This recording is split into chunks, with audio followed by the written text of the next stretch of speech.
Ladies and gentlemen, you're about to listen to the Dino Costa Show here on Sirius XM's Mad Dog Radio. The views, opinions, and sometimes language employed by the show's host, me, Dino Costa, is not always met with the approval of management here at Sirius XM Radio. Just so you know, I'm giving you advance warning so that you may now make the decision whether or not to continue to listen to the Dino Costa Show, which starts now on Sirius XM's Mad Dog Radio.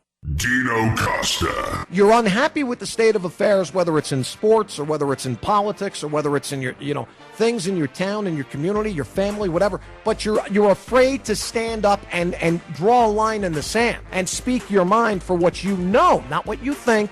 What you know is right, what you know is proper. And so the sports writers are going to write their tales. And, of course, nobody's going to get on the radio like myself and is going to push back with the emphasis that I do because they're afraid. What are they afraid? They're afraid that someone's going to write in a newspaper story, this guy's a racist, this guy's a bigot, this guy's is a narrow-minded intolerant. And whether it's a guy on a radio or a guy with a pen and a pad who writes for a newspaper, or it's you, the tow truck driver, the last thing that you could not live with yourself if someone applied some negative connotation to you, your name, your personality, your character, whatever. You'd rather remain silent and be pushed around in the process, by the way, and then yell and scream and rely on someone like me to come on the radio and you live vicariously through my words. But to do it on your own, no.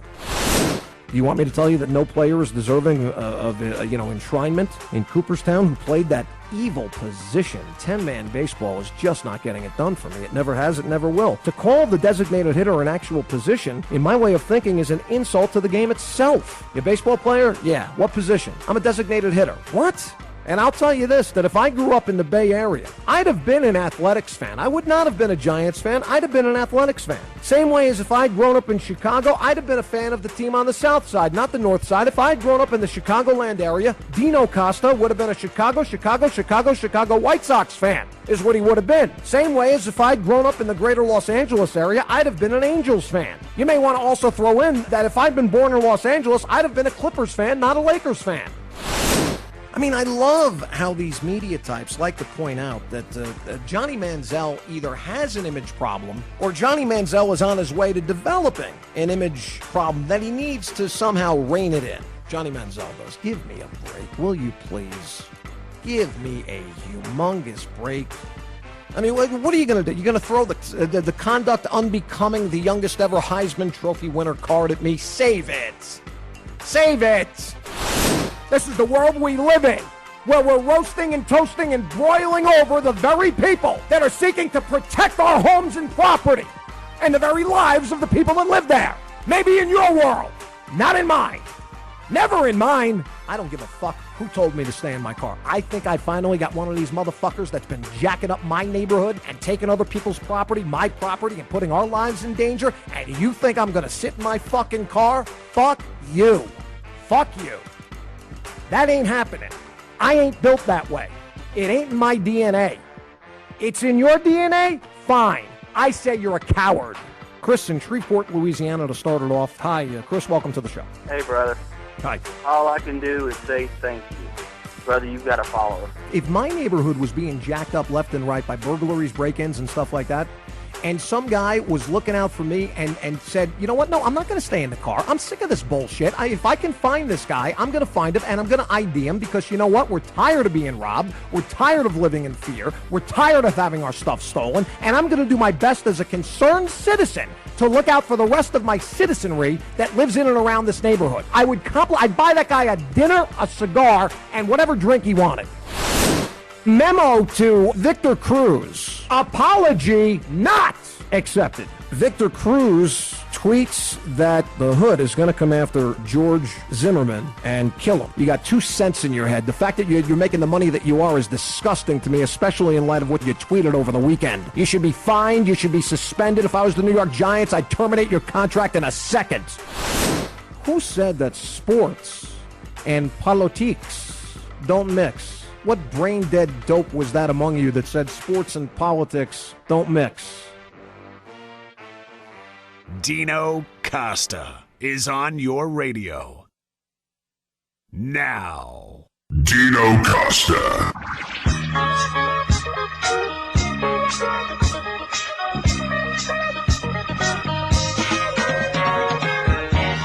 It's Thursday across North America and around the world. And you're listening to the worldwide Dino Costa radio experience on Sirius XM's Mad Dog Radio. Man, is there a more picturesque view in all of Major League Baseball? Let me ask you. Look at this, Mr. Joshua. Look at it. I've been to this ballpark in Pittsburgh. Look at this. This two-page spread here. I mean, is there a more picturesque ballpark? Now, you think this looks good during the daytime? You should be there at night. Look at that. Now, that's what I like to see out of my Sports Illustrated, baby. In my mailbox earlier today. And there on the cover are a couple weeks too late, if you ask me, but better late than never, right? There's the Pittsburgh Pirates. Yeah, I'll bet you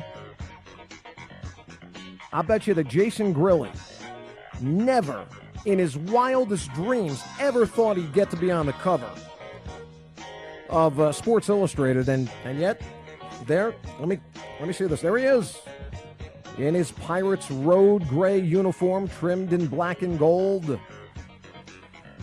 Listen now, if you're a fan of another team in Major League Baseball and you're looking for this year's feel-good-about team, last year we had the Athletics. This year we got the Buccos in Pittsburgh. Welcome to a good job by SI. Welcome to a Thursday show. It is Thursday, yeah. July the 18th.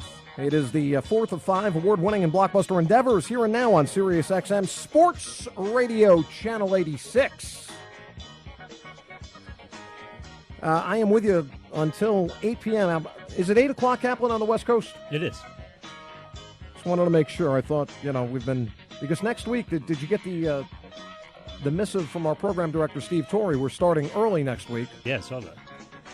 Taking a few days off next week, my final vacation days of the year, but 8 o'clock out on the West Coast, then finish things up with you 11 o'clock out on the East Coast. 4 hours worth of the DCS on SXM. Kaplan producing in New York. Mr. Joshua's here at the studio in Wyoming with myself.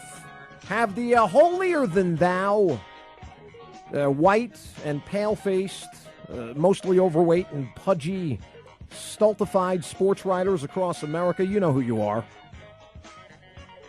Have they let go of the old the Johnny Manziel thing yet? Have they finished up playing dad yet? And telling old Johnny Football to act more like Jadavon Clowney instead of he's having a good time, Johnny Manziel? Go, Johnny, go. You go, boy. You go out, you win another Heisman or two. And, man, I got to tell you, speaking of old Johnny Manziel, and are you starting to feel football? I mean, you just get to this point, and I realize that a week from this coming Saturday, I'm going to be down at Dove Valley, the world-class training facility of my Denver Broncos. And I'll be taking in my first practice of the year a week from this Saturday. I mean, you're feeling football. It's amazing, isn't it? It's kind of too bad that we get so much overlap in the sports world. I've mentioned this before. I mean, springtime comes, you want to welcome in baseball, but you're welcoming in baseball. You're also, you're still smack dab in the middle of the tail end of the season with the NBA and the NHL, and then you get the playoffs in both the NBA and the NHL, which ridiculously extend themselves on into June, and then you just get rid of those two arena sports, and all of a sudden now you say, well, okay, you take a deep exhale, it's baseball time, but then, you get just a couple weeks of baseball, and then, of course, the NFL training camps are opening up, and then before you know it, you've got the preseason football games, and now I just mentioned we got the SEC media days, and it just, I don't want to feel football yet. I don't want to feel it yet, but there's no way I can turn my back on it. It's just like it's wooing me. I'm like that moth to the flame. I keep getting closer and closer, and I say, no, not yet. But I can't stay away. I can't stay. I got to juggle all those balls. I mean, it's what sports is. I mean, it's the season that what is sports? Sports is the season that never ends. We go from home runs to touchdowns to baskets to goals, back to home. It's a repeating vicious cycle. It never ends. Which is the great thing about sports is that there is never a day. I mean, there is never a day that I take to the air that there is not something that's not. Somebody told me once a long time ago, Kaplan, that this is the most difficult day of any for anyone to do sports radio because apparently now some people feel there's nothing going on. Yeah, I've heard that. And I'm here to tell you, I can't disagree with that notion any more strongly than I do. I mean, there's never a day because of the cyclical nature of sports. And again, we go from one season to the next, the season that never ends. That's what the entire collective sports universe is. It's the season that never ends. And so there's always something to talk about in the world of sports. How can there not be? I mean, but I'm like a piece of steel. And the NFL and college football is like a magnet, and it's drawing me in. It's just pulling me in. Do everything I can to avoid it, but I can't. I'm like, okay, now the proverbial second half of the Major League Baseball season is underway. We're done with the hilarity and the pathetic nature of the All-Star break and the All-Star game and the hollow representation of what the All-Star game and the All-Star break has become and so on and so forth. So we wade our way past that. And now we want to get, it's time for baseball part 2 of the 2013 season. And I say, wait a minute. I mean, I'm going to check the calendar, Kaplan. What is next Saturday, by the way? Because I may do something a little bit crazy. I'm going to Broncos training camp a week from this Saturday. It will be my first time down there at Dove Valley. That is what day? That's the 27th. 27th of July. Now check the Rockies schedule. And tell me if the Rockies are home on the 27th of July, because what I may do is I just might go to Broncos practice that day, catch up with some people down there. The Kiz will be down there. Terry Fry will be down there. Both those, Woody Page will be down there. All those guys from the Denver Post and Jeff Legwold and Mike Kliss and people like that, and my buddies with the Broncos that work in the front office. And so I'll spend a couple hours down there. And then if the Rockies are home on the 27th at Coors Field, I'll just leave the Broncos facility and go over to catch a ball game in downtown Denver. They have the Brewers at 4:10 Mountain Time. Well, there you go. They'll make a whole day of it. But yeah, it's the football thing, man. It just continues to get a hold on you. You can't let go. I'm not ready for it, but then again, how can you not be ready for it? That's the most difficult part of this job, by the way. If you were ever wondering, what is the most challenging aspect of doing a national sports radio show or a national show that deals with the issues and the items of the sporting universe, in addition to making the show appealable to a coast-to-coast audience, north to south, east to west, all the points in between, concurrent with that, the most challenging aspect is in keeping up with everything. I mean, because there is so much going, which, listen, maybe on a local level, you might be able to use the crutch that the day after the All-Star game is a dead period, but on a national level, there's no way you can use that crutch. Because on a national level, there is always something. I mean, I just mentioned SEC Media Days, for crying out loud. And, am I glad, by the way, that the SEC, the Southeastern Conference, is the first major conference to hold their annual Summer Media Days. I mean, there is nothing more suited to getting someone like myself into another college football season than talking some college football SEC style. I mean, the SEC, the Lion King conference in college football. And I'm wondering if we're ever going to have another conference ever win another national championship from a conference not named the SEC.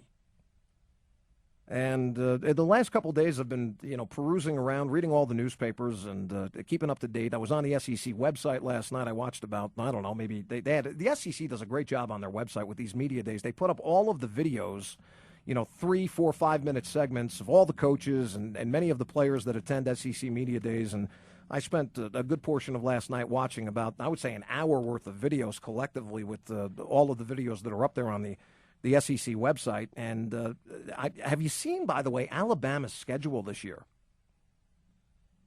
Have you seen it? Have you seen the Crimson Tide's schedule this year? Now, listen, if Texas A&M doesn't beat them during week 2, then you tell me who's going to beat Nick Saban's team this coming season. Who's going to beat them? If Texas A&M can't slay them in week 2, and of course Texas A&M did it last year, they did it in Tuscaloosa.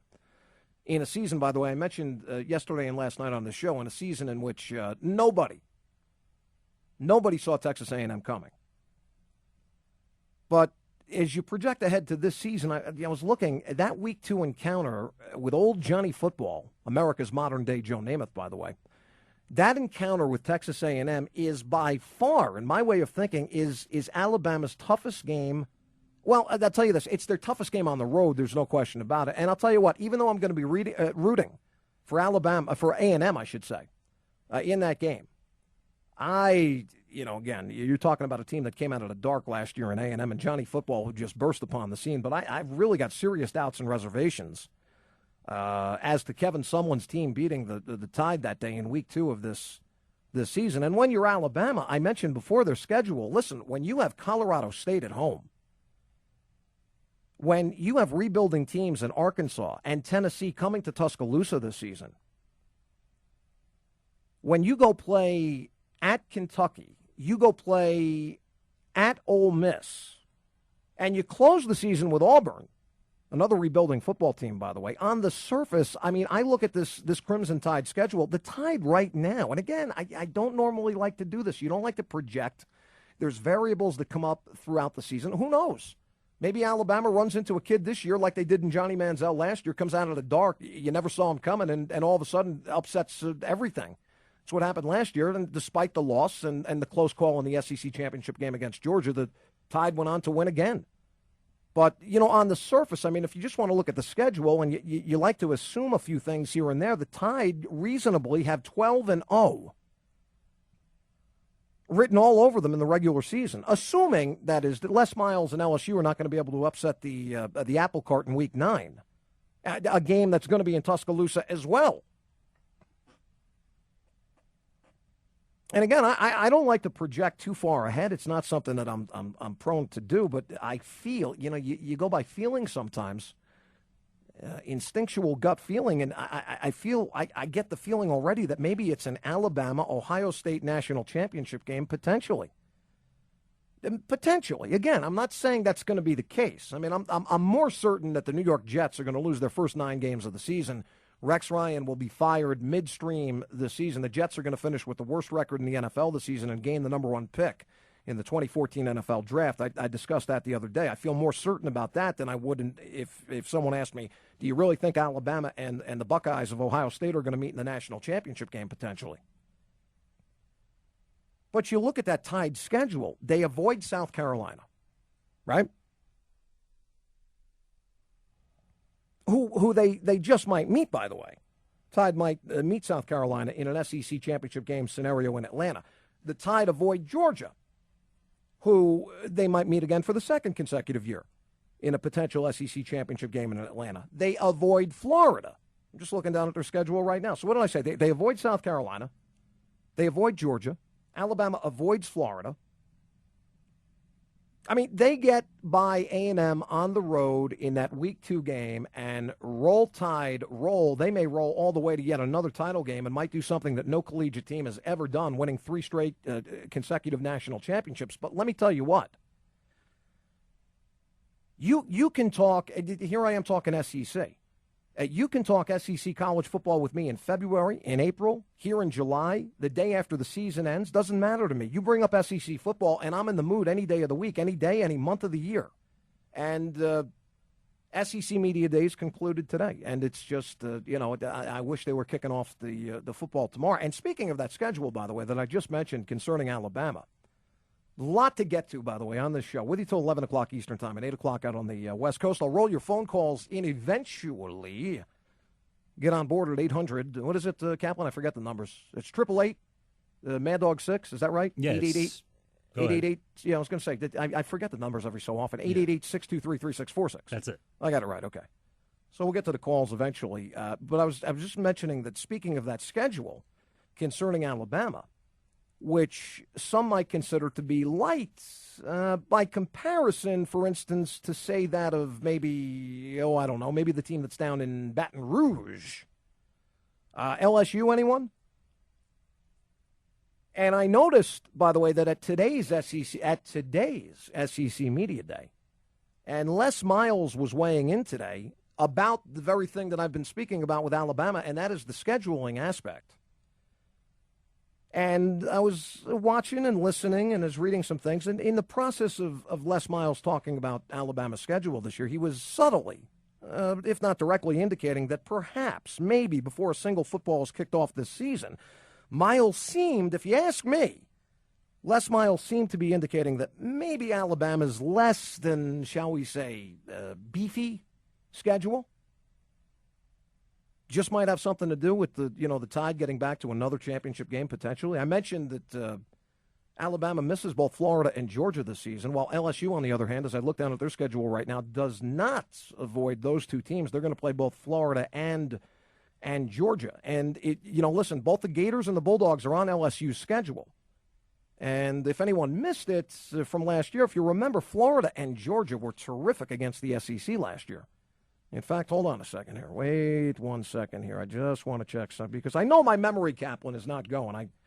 I remember that both Georgia and Florida did very well going up against fellow SEC teams last year. Hold on, here it is. 12 and they were Florida and Georgia went a combined 14-2. See, I knew it. Against SEC opponents last year. The Bulldogs and the Gators went 14-2. Then you compare. Now, hold on, let me take another quick look here. But then you compare and you contrast two of the teams that Alabama plays this season on their schedule. And here it is. Bama, as I mentioned, plays both Kentucky and Tennessee.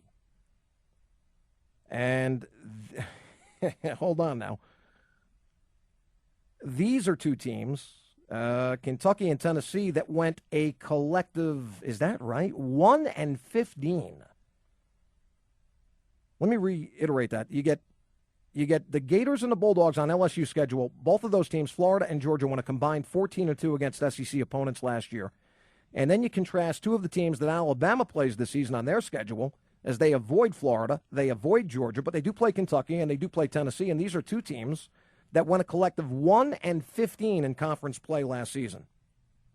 And in fact, where is it? I had it here before. I was checking out a few other sports sections today, mostly sports sections that cover SEC teams. I ran across, here it is, John Solomon, and a feature he did in today's edition of the Birmingham News, and he notes that in the 21-year history of the SEC's 8-game format, if you take the last 21 years, do you realize that Alabama, now listen, I'm not taking anything away from Alabama. I love Alabama. I'm a big Crimson Tide fan. Not that they're my team, but I'm a fan of what they do. I love what Saban has done there since he's been there, the history of the program, so on and so forth. But this is worth mentioning because I got into Alabama's, this is a nice segue into this, by the way, because I was mentioning Alabama's schedule before. It's not very beefy.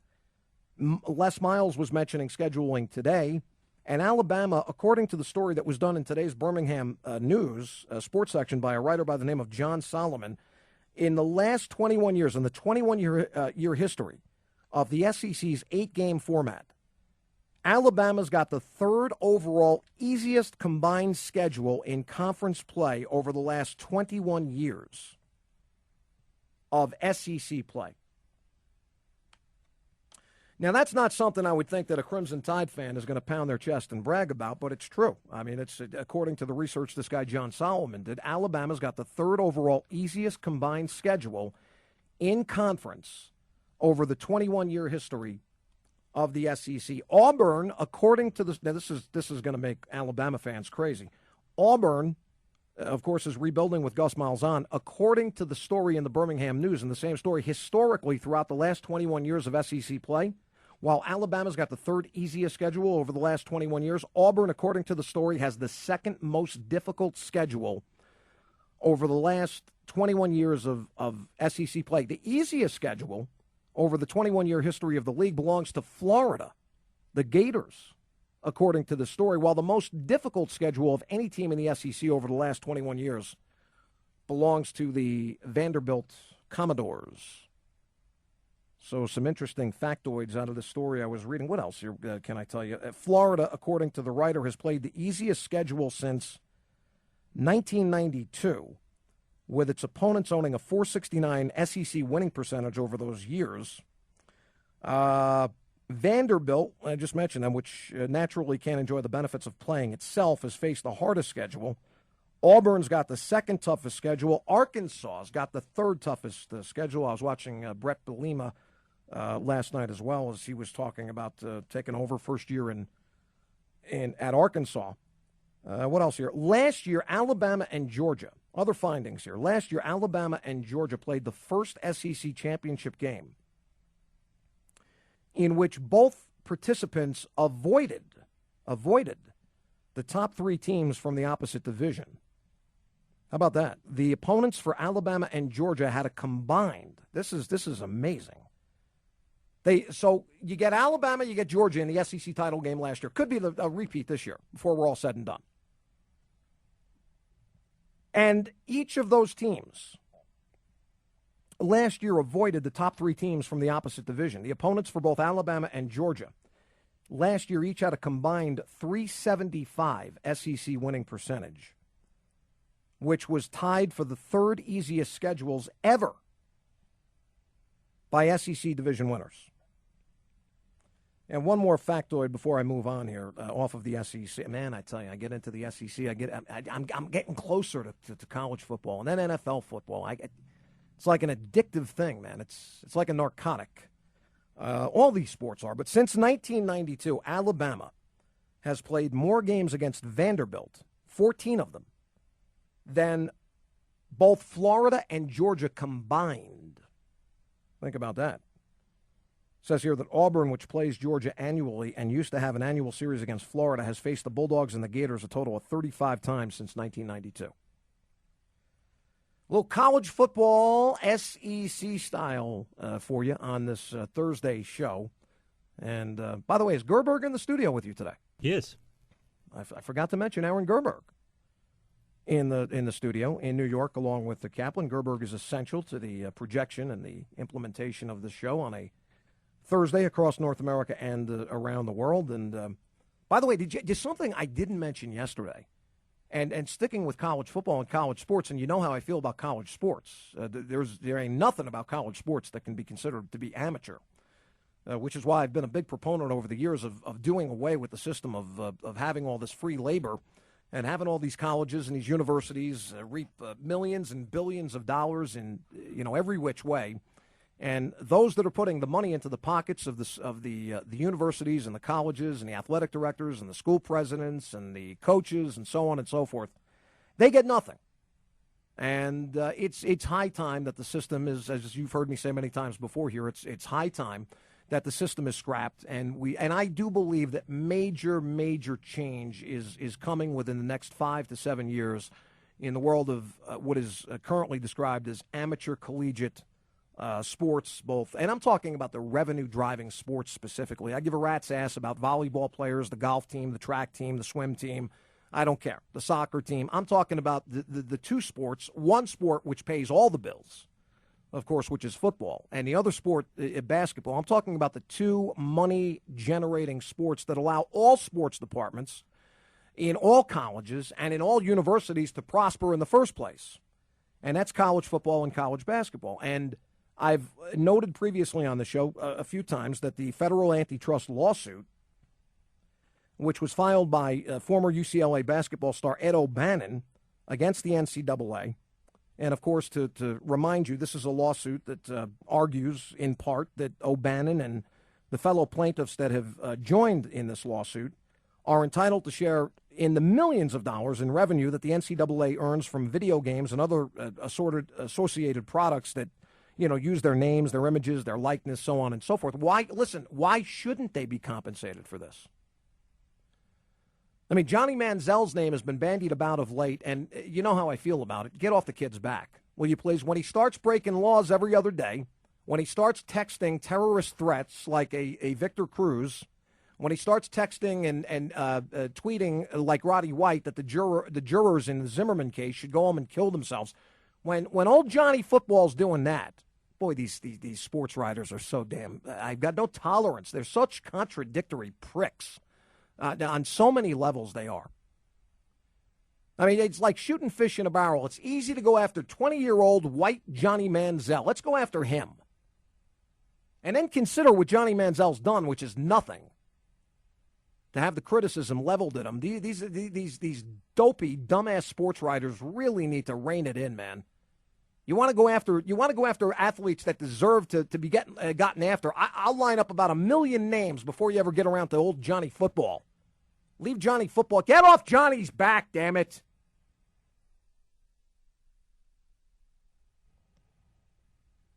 But anyway, I was just talking about something I didn't get to on the show yesterday, simply because I didn't have time to.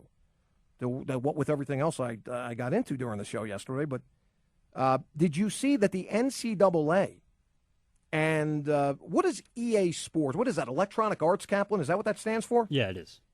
Same company that does the Madden game. Yeah. Well, the NCAA and EA Sports have ceased to do business with each other.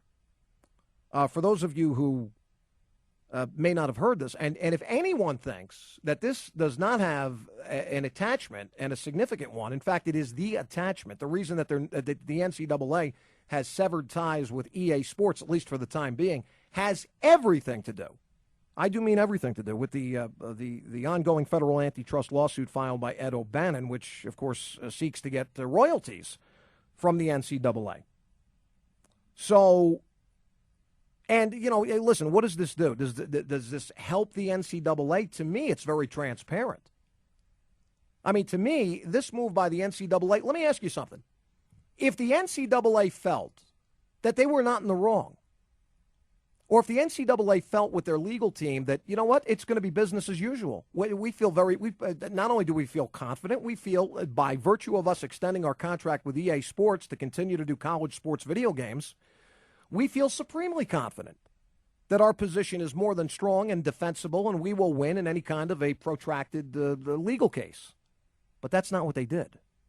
That's not what the NCAA did. Instead, they cut the cord on their relationship with EA Sports. So you say to yourself, what does this mean for the NCAA? Well, to me, it is almost an acknowledgement.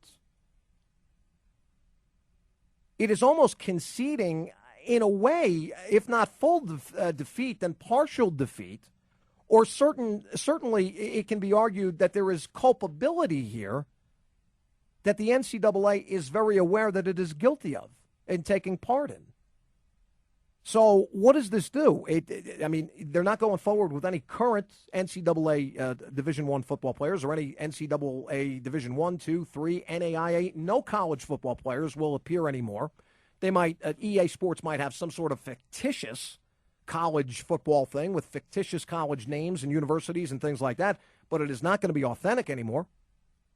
It's not going to be the players, specific players that are, playing for real. It's not going to be that. Why not? Well, because it's clear to me that what this does for the NCAA is it helps them limit whatever the liability is eventually going to be. And if it's not going to be liability as granted by a jury after a trial, then certainly it is limited liability in the way of financial payouts going forward that the NCAA seeks to curb at this juncture right now. This has kind of gone under the radar in the last 24, 48 hours, but it is something to keep your eyes on because this is a key component in this whole thing with people like O'Bannon, and Oscar Robertson has joined this lawsuit, Bill Russell, and hundreds, if not thousands of others. It's funny because in what is really essentially a class action lawsuit here by players whose images and likeness have been used for years and years and years on these video games, I'm all with this class action lawsuit, while the maggots that have comprised the 4,000 or so that are suing the NFL and seeking a corporate shakedown a la Jesse Jackson style, those players are dead to me. Dead to me. Well, here's the thing. And I reference, Patrick Ruby was on this show last Friday on a Conversation Friday, and he writes for SportsOnEarth.com. And he wrote about this in the last 24 hours. And one of the things that I took from a story that he did on this, and he's covering this very well, is that, the NCAA is really in a pickle here when you think about it. They've got to hope. I mentioned before, what about limited liability in the way of not maybe a lawsuit and a verdict with a jury that goes in the favor of the plaintiffs in the case, but what about financial settlements? I don't think that the NCAA can go down that road. Because if the NCAA decides to say, hey, look, guys, fine, you know what, okay, we admit you deserve something, let's now negotiate a price. That's not a slippery slope that the NCAA then thereby goes down. It's, as Ruby mentions in his story, it is an enormous gaping sinkhole potentially for the NCAA.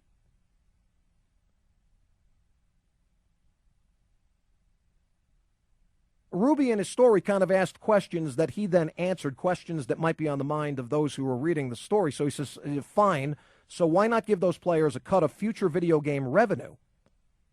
Players in the future. Granted, more money for athletes means less money for schools, conferences, and bowl games. Still, it's a financial win-win, right? Ruby writes wrong, and he's right, because he writes at its core, and despite the plaintiff's lawyer's insistence to the contrary, the O'Bannon case isn't just about narrow price fixing and compensation in video games. It's about the widespread price fixing for athletic talent inherent to college sports amateurism. Hold on now. Like most big lies, Ruby writes, particularly ones grounded in ridiculous tautological logic, amateurism, he writes, is an all or nothing proposition. It's all or nothing. That's why the NCAA theoretically is not going to be able to go to the guys that are suing them now or any of the college athletes that would appear hypothetically on electronic arts video games in the future. They can't go to them and say, okay, listen, let's get in a room, figure this out. How big of a slice of the pie do you want? They can't do that because amateurism is either amateurism all the way or it's not amateurism at all. As Ruby writes, if you admit that college athletes deserve market compensation for anything, if you admit that they deserve market compensation for anything, on any level, in any capacity, is what he writes here. For instance, he says, by cutting a video game rights deal with those very same athletes, then you run a very real risk of admitting that the entire NCAA system of schools that is colluding to deny market prices and basic individual economic rights via capped scholarships and impermissible benefit boycotts is an enormous, immoral sham. What follows, he writes, isn't a slippery slope. As I said before, it's a gaping sinkhole. Which is why the NCAA and its member schools fight so hard to police things like permissible bagel toppings. They have to double down. Always. And forever. Why? Because otherwise the center is not going to hold. When you're amateur, you're either amateur all the way or you're not amateur at all. And this is why, as I read the tea leaves and from an instinctual standpoint, listen, I'm not a legal expert at all. But, I mean, it just makes common sense. When you apply a dose of common sense to gut instinct and some street smarts, you see that the college sports universe working its way forward is going to be a tremendously different jungle and environment than what we have seen in the last 10 years, 20 years, 50 years, forever. So, anyway, keep your eyes on this. And another thing I found out in reading the story, last night, I don't know how many NFL players are aware of this. I wasn't aware of it until I read this last night. We're talking about college players and rights deals and likeness and image and being compensated for that, so on and so forth. Are you aware of the fact? I was not. But I found out last night that current players in the National Football League, many probably do not realize as of this very second, and if some of them are listening to my show right now, they'll probably become aware of it now because of what I'm going to say.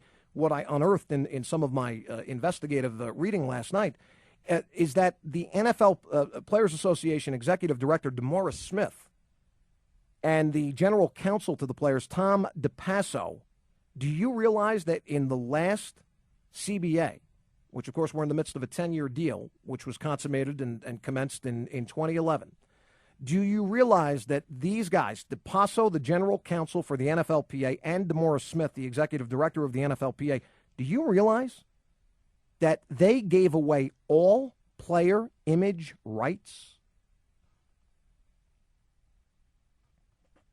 Think about that. If you're an NFL player, EA Sports, it's in the game, Madden 14. You're an NFL player, you're riding around, you're hearing one of these commercials, you look over at your wife or your girlfriend, yeah, baby, I get a piece of that. What do you mean you get a piece of that? Well, I'm a part of that. My team, if I play for the Eagles, if I play for the Browns, if I play for Team X, Y, or Z, my name, my uniform number, my name's on the back of the jersey, yeah, we get a cut of that. No, you don't. No, you don't. Because D. Smith and Tom DePasso, the general counsel for the players, gave it all away in the last CBA. And me wonders what NFL players are thinking of that, if they have not already become aware of that fact. 888 and the Mad Dog 6. See, I can remember the numbers. 888 Mad Dog 6. That's 888 and 623-36 and 46. And then there's something else that I want to get into on the show here, and I don't know when. I might have the time to dive into this, but I will. I mentioned yesterday that the Keith Olbermann situation with ESPN, and I think if I remember last night, I said that Olbermann's show begins on August 6. It's going to be called Olbermann. It's going to be on ESPN2. It's going to be Monday through Friday, and it's going to be broadcast and emanate from the heart of New York City in Times Square at the ABC studios. Now, I myself am looking forward to this because I like smart things. You know, this is one of the reasons I can't stand the overwhelming majority of the rest of sports radio-related products is because they just don't hold my interest. You know, and when I'm watching, outside of watching games on television left and right, as religiously as I do, if I'm going to sit down and I'm going to watch a sports show, well, then it's got to be something that holds and captures my attention. It's got to be done well. It's got to be verbalized correctly. It's got to be something that interests me, that engages me, that reaches inside and takes a hold of me and doesn't let me go. And for instance, I've admitted that Real Sports with Bryant Gumbel is perhaps my favorite show on television outside of watching straight, games in all these leagues. And, I like that. And one of the reasons that I'm looking favorably, or at least optimistically, enthusiastically upon this Olbermann show is that I think it's going to be smart. I think it's going to be conversational. I think it's also going to have somewhat of a provocative edge. I think it's going to be polarizing to a certain extent. I hope so anyway. And I think it's going to be issues-based. And for a guy like myself who considers him to be an issues guy, who does an issues-based radio show, there's nothing that is more in my wheelhouse than something else that might be on television that might be issues-based as well. And so I hold out great hope that this Olbermann thing is going to be something worthwhile. It's going to be the clashing and the merging and the confluence, hopefully, of what I consider to be substance and style, steak and sizzle. Hopefully, anyway. But, I was reading something today, and I disagree. It was a story. Kaplan, I want you to get this guy, if you can. Seek this guy out and see if we can get him on the Conversation Friday show tomorrow. It is from I've never heard of this guy before. His name is Jack Dickey. Have you ever heard of the sports writer before, columnist? No, I never heard of him. He's one of a number of guys that's on that website that I'll tell you, has anybody done more on National Sports Talk Radio than me for SportsOnEarth.com? Has anybody? No, not even close. I don't think it's close. I mean, cut me in, a little bit of a percentage of the profits here, but he's also on SportsOnEarth.com. His name is Jack Dickey. He speaks in a story today about the Olbermann show that is coming on ESPN, and he also says a few things in here that really I'm diametrically opposed to his mindset and his thinking. Do smart people? I mentioned that I hope that Olbermann's show is smart. Let me ask you something. Do you consider yourself to be an above-aware person? Do you feel like you know what's going on in the world? You try to stay abreast of different issues and items and so on and so forth in the sports spectrum and in the political sphere and everything else. You consider yourself to be a pretty astute individual. You like things presented to you in a way that is engaging and personable and smart. Smart. Not dumbed down. Not watered down.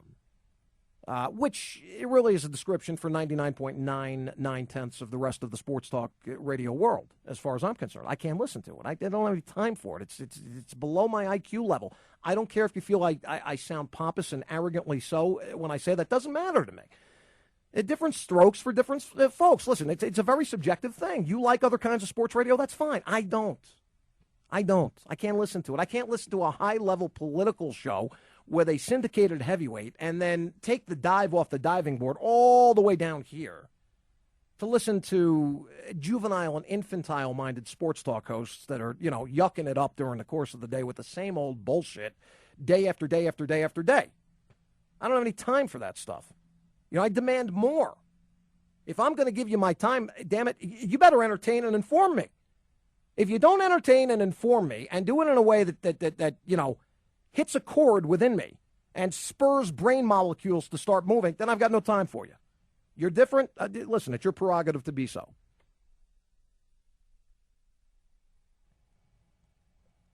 But this Jack Dickey guy today, Kaplan, he writes that smart people have no need for sports talk. And he makes the comparison that, well, he doesn't make the comparison so much as he analogizes incorrectly, I think. And by the way, he slams national sports radio. I'll get to this. But he makes the analogy incorrectly, I think, that you cannot present sports, that sports does not possess the connective tissue that, for instance, can sustain good cable news sort of shows. Because he feels that sports, unlike politics or economics, or as he mentions in his story, the Middle East, for example, that sports has very few stories with that kind of narrative, that kind of heft, that kind of room that can then enable someone to have meaningful discussions. And I disagree with this completely. Now, where I will agree with Mr. Dickey is that rare will you find the on-air electronic columnist, such as myself, who is able to bring about a sports presentation with issues and items on that same level, with that same connective tissue that he talks about with, for instance, that sustains good cable news shows. Very few and far between, but it can be done. Just because it isn't being done doesn't mean that he either is not aware that it can be done, or maybe he just hasn't heard this show, Kaplan. This is what I'm thinking. Yeah, he has to listen. So perhaps we get Jack Dickey on the show tomorrow. Reach out to him during the show. See if we can get him on a Conversation Friday. And I will address this particular story probably going forward in hour number 2. Just about done with hour number 1. Take a quick time out. Come back. Wrap it up hour number 1. Head to the top of the hour. A meaningless sports update. And then we roll headlong into hour number 2 on a Thursday. This is the Dino Costa Show. It's Dino Radio, the DCS on SXM on a Thursday. And I'm back with more great stuff, I promise, right after this.